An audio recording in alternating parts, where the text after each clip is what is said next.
In this video, I will share with you a spine-chilling experience that happened to me during a train journey through a remote area. It's a terrifying tale that still haunts me to this day. Prepare yourself for a story filled with suspense, horror, and the unknown. Let's dive into the nightmare that unfolded.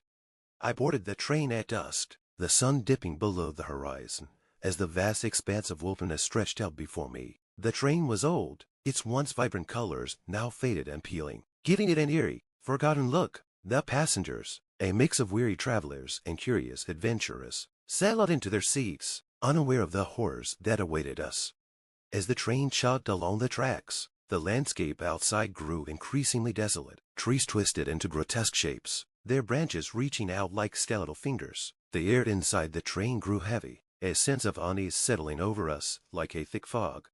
Night fell quickly, and with it came an oppressive darkness. The train's lights flickered, casting long shadows that seemed to move on their own. Whispers echoed through the corridors, faint and unintelligible, yet chilling to the core. The other passengers began to notice the strange occurrences, their eyes darting nervously around the carriage.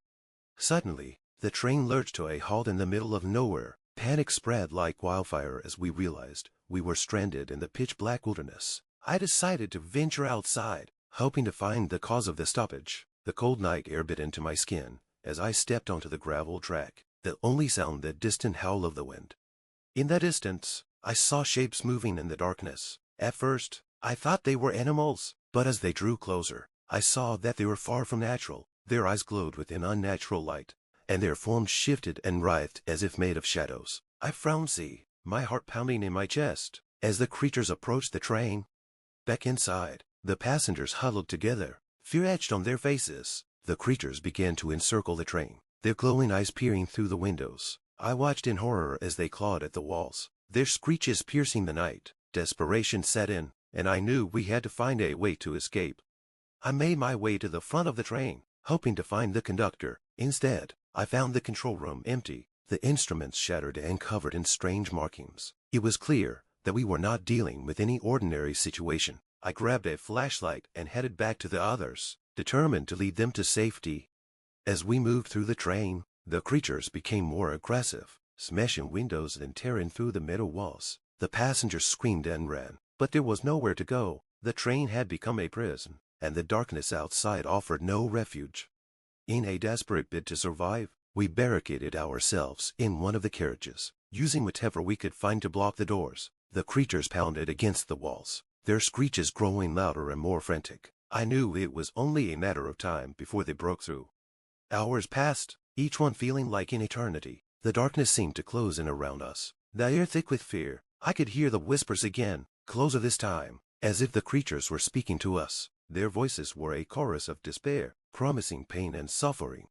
Then, just as all hope seemed lost, the first light of dawn began to filter through the windows. The creatures recoiled, their forms dissolving into the shadows as the sunlight grew stronger. The train shuddered to life, the engine roaring as it began to move once more. We emerged from our hiding place, battered and traumatized, but alive. The train carried us out of the wilderness, the nightmare fading into the distance, but the memory of that night stayed with me, a constant reminder of the horrors that lurk in the darkness.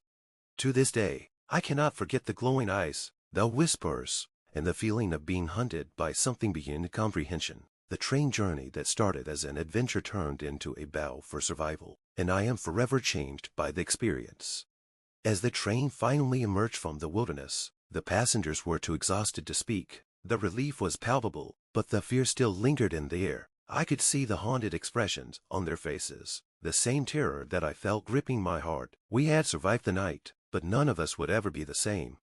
I sat by the window, watching the landscape slowly transform from the twisted, grotesque shapes of the forest to the more familiar sights of civilization. The morning sun bathed everything in a warm, comforting light, but I couldn't shake the coldness that had settled deep within me. The memories of the night clung to my mind, refusing to fade away. As the train approached the next station, the conductor made an announcement, his voice shaky but trying to sound reassuring. He apologized for the unexpected stop and assured us that the railway company would investigate the incident, but I knew that no investigation would uncover the true horrors of what we had encountered. The train came to a stop, and we disembarked slowly, each step feeling heavier than the last. I looked around at the other passengers, searching for some sign of reassurance, but all I saw were the same haunted eyes and pale faces. We were united in our shared trauma, but there was an unspoken agreement that we would never speak of what had happened. I walked through the station, the familiar bustle of people and sounds of normalcy feeling surreal after the nightmare we had endured. I made my way to the exit, the weight of the experience pressing down on me with each step. As I stepped outside, the bright sunlight momentarily blinded me, and I took a deep breath, trying to steady myself. For days after, I couldn't escape the feeling of being watched. Every shadow seemed to hide a lurking presence, and every whisper of the wind sent shivers down my spine. I found myself avoiding dark places, my mind constantly replaying the events of that night. Sleep was elusive, haunted by nightmares of glowing eyes and screeching creatures. I knew I needed to understand what had happened, to find some explanation for the inexplicable. I began researching the area where the train had stopped, digging through old records and local legends. What I discovered only deepened the mystery. Stories of disappearances, strange sightings, and ancient curses filled the pages of forgotten history. It became clear that the wilderness we had passed through was a place of darkness, a place where the boundaries between our world and something else within. The creatures we had encountered were not of this world, and their malevolent presence had been felt by many before us. As I delved deeper into the research, I realized that our survival was nothing short of a miracle. The train's sudden movement at dawn, the creatures' retreat at the first light of day, all seemed to point to some ancient protection against the darkness. But the questions remained. Why had we been targeted? And what did the creatures want? The answers were elusive, hidden in the shadows of the past. But one thing was certain. I would never forget that night, and I would never take the light of day for granted again. The experience had changed me, leaving me with a sense of vulnerability and an understanding of the unseen horrors that lurked just beyond the edge of our reality.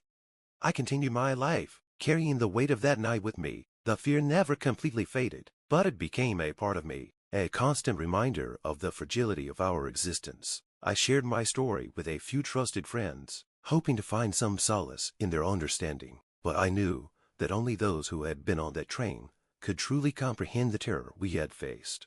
And so, I live with a memory, a dark chapter in the story of my life, always vigilant, always weary of the darkness that waits just beyond the light. The journey may have ended, but the nightmare will forever be a part of me, a shadow that follows me wherever I go.